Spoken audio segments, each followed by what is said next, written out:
Portlanders, those from Portland, are taking precautions to avoid being attacked in response to rising crime. I get asked this question all the time. How are multi-million-dollar condos and homes in Portland still selling when you've got all of this craziness going on? We're going to talk about that a little bit because this storyline kind of fits right in with that. Let's get into it. Let's see what is going on with said residents of Portland and their approach to rising crime. Let's jump on in. Concerns about crime are changing the way many Portland residents go about their day. Not shocking, right? So many of the comments that I hear from you as listeners and viewers are, Portland was once a really cool town, and now it's just a train wreck, and I would never go there. And then I get people who are literally like, who's buying up these $1 million condos in downtown if it's as bad as you say it is? Yeah, there's always a certain segment of the population who looks around and goes, this is my town and it's not that bad. I'm willing to pay $1 million. It's a great city. It's got a few issues right now, but we're going to work past them. We're going to reimagine and rethink public safety, and we're going to work our way out of this. There is always a certain segment of the population that is willing to do that. We're just getting to that point in Portland, some of these areas where I think folks are going, all right, that's pretty much gone. It's pretty much gone. And in those specific areas, you're probably not going to see $1 million plus condo sell, in the really tough areas. Other areas that maybe just a couple of blocks away, you're going to see stuff sell for crazy amounts. And you're like, hey, wait a minute. Did you know that 2 blocks over, there's homeless encampment there? Did you know that 3 blocks over there, there's a whole bunch of businesses that are boarded up and you got people in the, in the alleyway just selling drugs all day long? There's always a group of people, whether they're outside investors, international investors, whatever. They're just okay with the status quo. And they're always going to buy up properties. We see this in downtown Seattle in the Belltown neighborhood. Multiple $1 million condos. You got views of Elliott Bay, just looking over you're looking due west out to the Olympic Mountains. It's epic. I mean, it's an epic Seattle scene. But if you go down from your $3.5 million condo on the 12th floor with just crazy views, if you go out on the street, you could get shot. You could get stabbed. There's just that many stories coming from that area. But as long as you stay in your skyscraper, you're mostly okay. I wouldn't walk down to the local 7-Eleven, but you know what? People still do that as well. They're just like, it's not so bad here. It's okay. It's what we're doing. So that being said, let's read this story. Portland residents fear being assaulted or encountering people experiencing a mental health crisis while walking around town, according to a recent survey. But those Fox News spoke with, they had mixed opinions about safety in the city. I walk around all the time, and during the day I feel fine, said Amber, who most recently moved there to Portland from California. Portland to California. To Portland from California. Interesting move. And you might say, well, that's, going from one situation that's bad to one that's even worse. A lot of people moving into Portland. It's nutty, right? Because we spend a lot of time here on this podcast talking about, the demise of certain aspects of Portland. There's still a lot of people moving there. It's wacky. They don't really care. They're like, all right, I got to live here because my job is here. My family is here, whatever. I can afford it. I think, the other thing that I tell people is there's always somebody willing to bet on the turnaround, on the comeback. We're making a comeback. 2008 happened. Everybody's like, residential real estate's going to be in the tank forever. How many big corporations and how many individuals went out there and bought up a ton of homes and are doing really well right now? Somebody's always willing to bet on the comeback. Now you might say, well, people were willing to bet on the comeback in Detroit too. Fair enough. How'd that work out? Well, yeah, got some economic differences there between Detroit and Portland. More people moving into Portland. You got, jobs, you got big corporations. I still keep my wits about me and I'm cautious, but I don't feel like I'm really in any danger. That's from Amber, who just moved there from Cali. So, what city in Cali was she from? Sacramento, or where, where are we coming from? But Brenda disagreed. I'm worried about physically being attacked, she told Fox News. It's not safe. It's just flat not safe. And with the number of stories I've read about in downtown Portland and just the outskirts of Portland in general, I wouldn't want to be a woman walking by myself. I just flat wouldn't. I don't really want to be, a 6'1", mid-50s man either. Because somebody comes up to you with a crowbar. Hey, let me defend myself with my cell phone. You know what I mean? It's not going to work out well. I'm worried about being physically attacked, she told Fox News. It's not safe. It's just flat not safe. So that's one person's opinion. Hey, it's not safe. And the other person's like, I feel fine. Rub some dirt on it. You'll be fine. Portland Mayor Ted Wheeler commissioned the survey from local firm DHM Research. Nearly half of the 500 Portlanders who responded felt unsafe walking alone at night. That doesn't surprise me. I actually think that would be higher. And that's in their own neighborhood. Of those who felt unsafe, 78% told researchers they were afraid of being physically assaulted. And so much of this has to do with just people with mental issues on drugs. It's that perfect combination for them to just do crazy things to other human beings, and they're just not in their right mind. We've seen that in Seattle. We had Jay Alexander. He's the guy that he threw that woman down the stairs. You remember that video? And then shortly thereafter, he beat somebody with a rod. And right before that incident, he'd assaulted another person. So I think he killed one person, sent one person on, 2 people to the hospital, but severely injured one of those. The guy is and we're paying him $250 a day to not be in a psych ward because his due process is being violated. City of Seattle citizens, tax-paying citizens will pay that a representative of Alexander J. $32,250, $250 a day for every day that he's not been able to get his, due process in the mental institution to see whether he can stand trial. You got stuff like that going on where you got serious nut jobs walking around.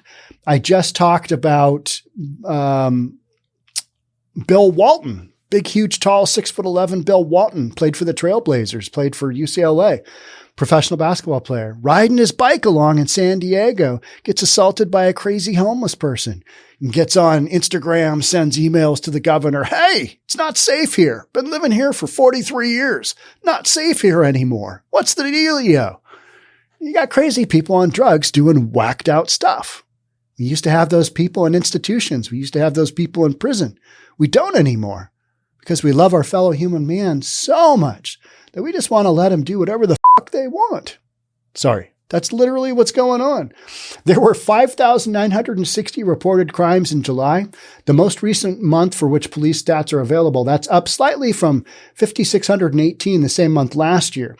But, our standard here is so high or so low, however you want to see it. All right, stats are down. Okay, but they're down like 10%. And last month was a historically high number of shootings.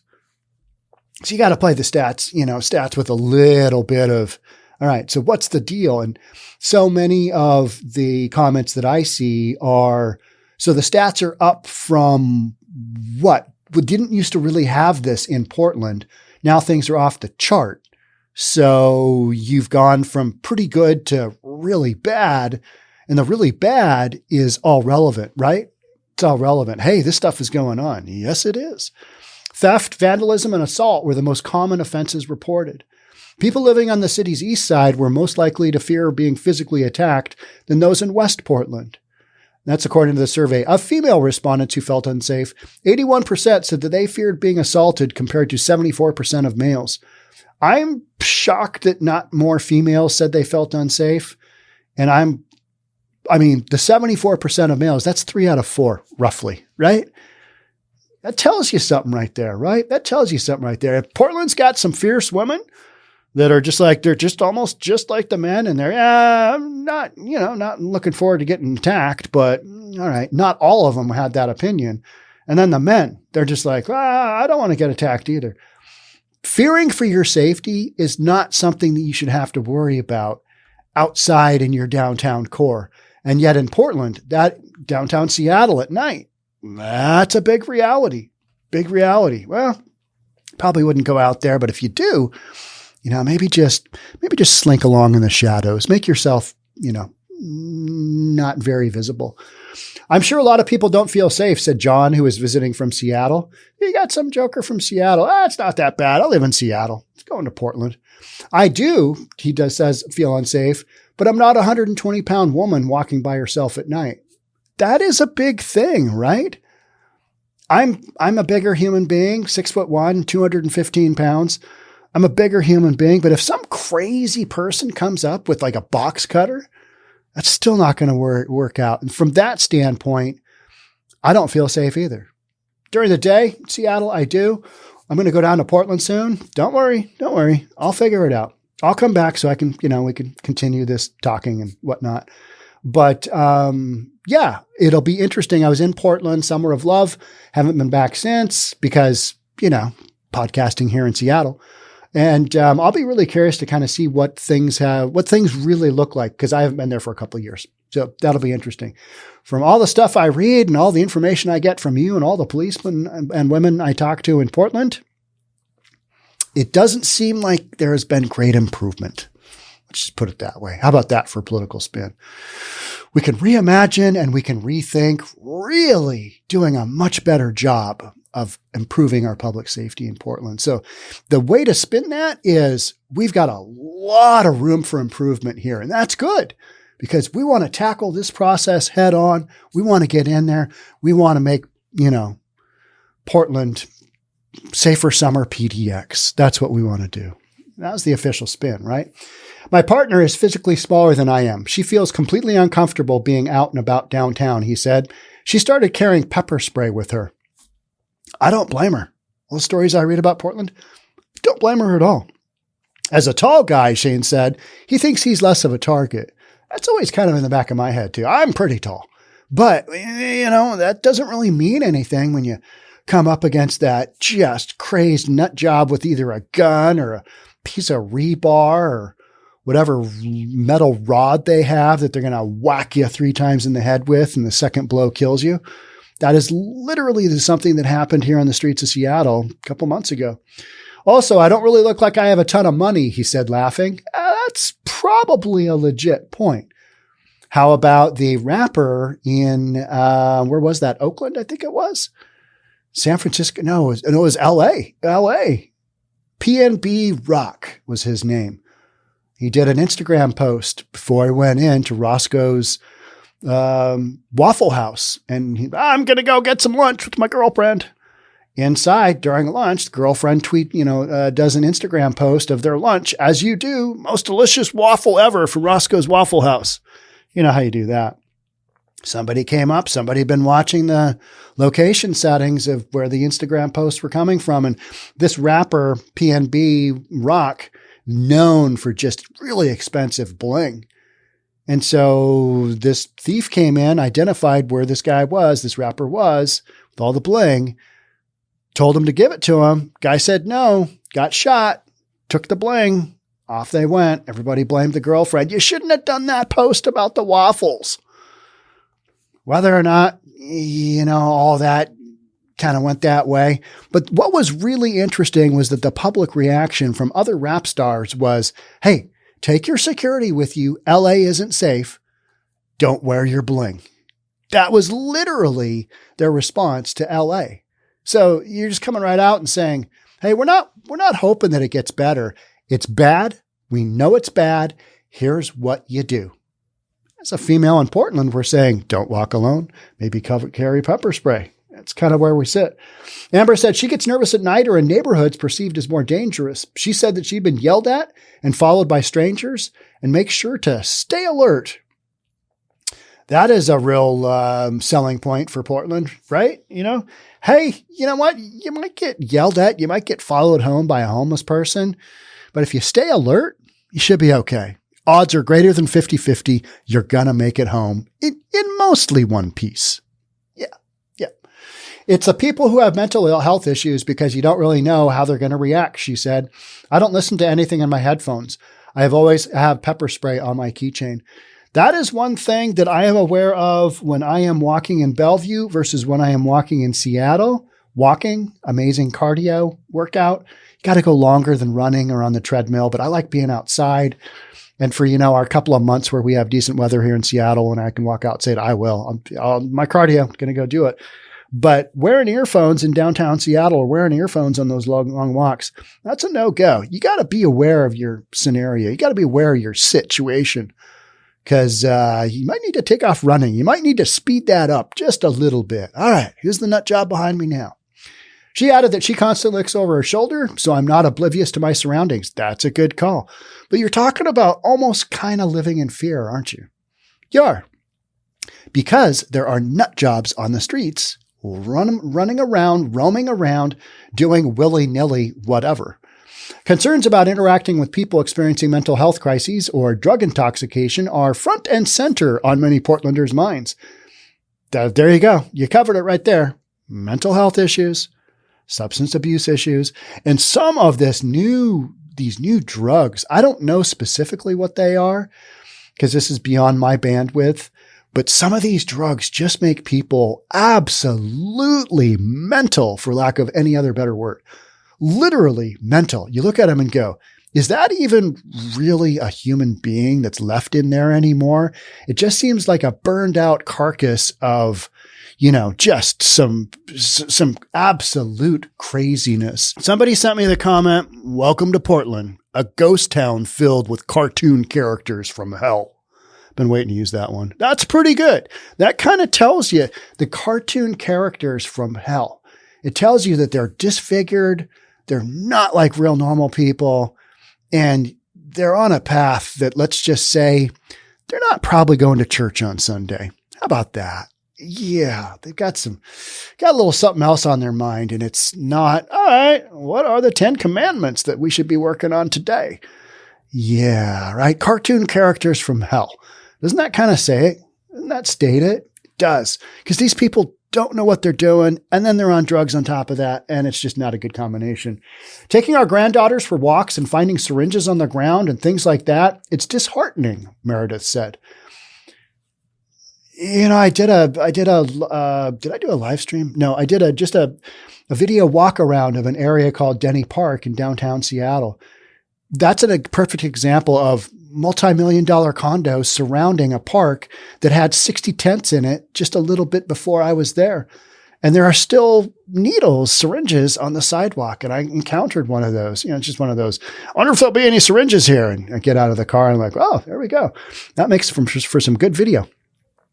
But that's a situation where you've got multi-million-dollar condos surrounding what was a very large homeless encampment in a dense urban market like Seattle. And you got new condos going up and people are like, it's mostly okay. It's all right. Yeah, we're in it for the long haul. We're going to do a long run on this one. We're going to hold it. Just keep it. The Portland Police Bureau has suffered from staffing shortages since 2020 and currently has more than 100 sworn police vacancies, according to the Bureau. As anti-police protests rocked the city in 2020, the city council voted to cut the department's budget by $15 million, though activists had demanded cuts of $50 million. Same thing here in Seattle, right? Defund the police by 50%. All right, you only did $17 million? Okay, that's pretty good. Didn't help though, did it? But you know what? You know what wasn't really necessary was defunding the police because the cops left on their own, by their own choice.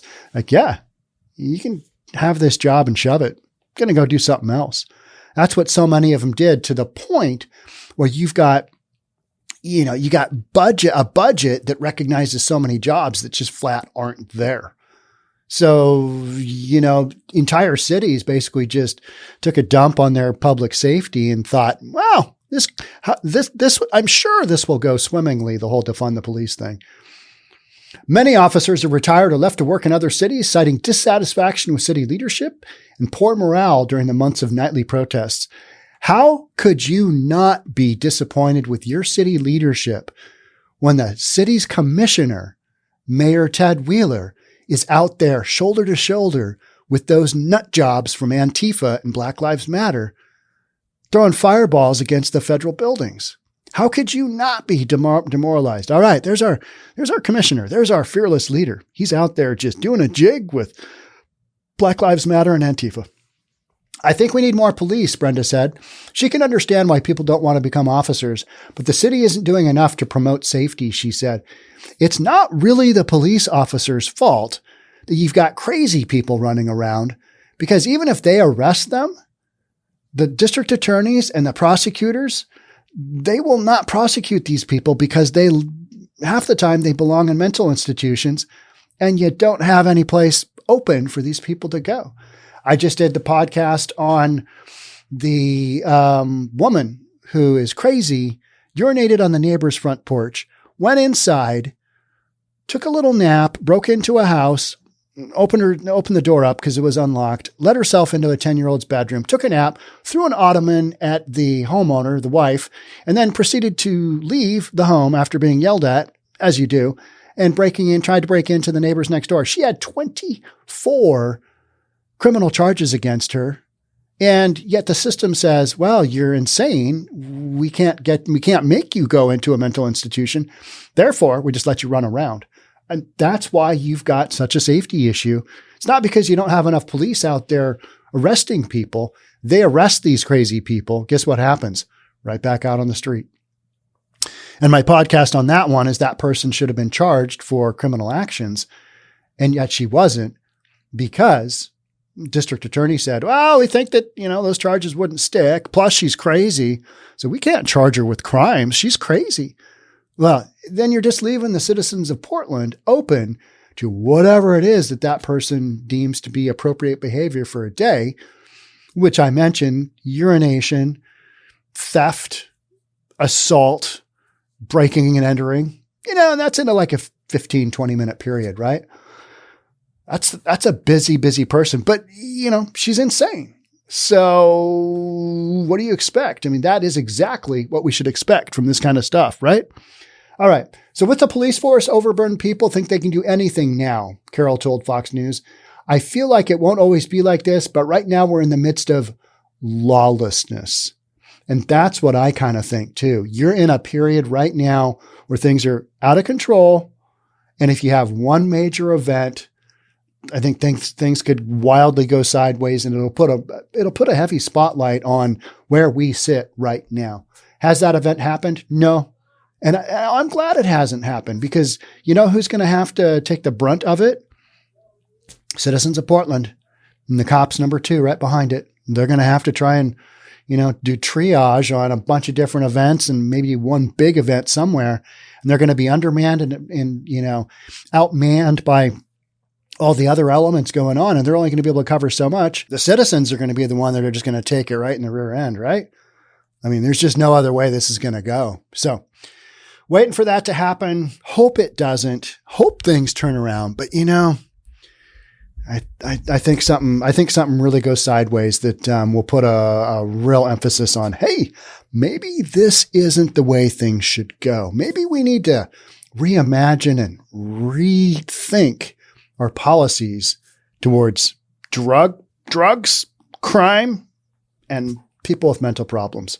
But until then, make that vote count. It's really all you can do, right? You got to get in the folks that into office and into these elected official positions that have concerns about public safety and are willing to do something about it. Until then, I don't know. It's kind of like the Wild West, right? Like this article says, right now we're in the midst of lawlessness. That's not where you want to be. Nobody wants to see Portland like that. Nobody wants to see any of these cities like that. But that's kind of where we sit. How about Chicago? Oh, my word. Last weekend, just 67 people shot in 47 different incidences, 6 people dead, something like that. I mean, talk about lawlessness. You've got that going on. All right. That's it for me. Thanks so much for being here. We'll catch up in the next one. Bye for now.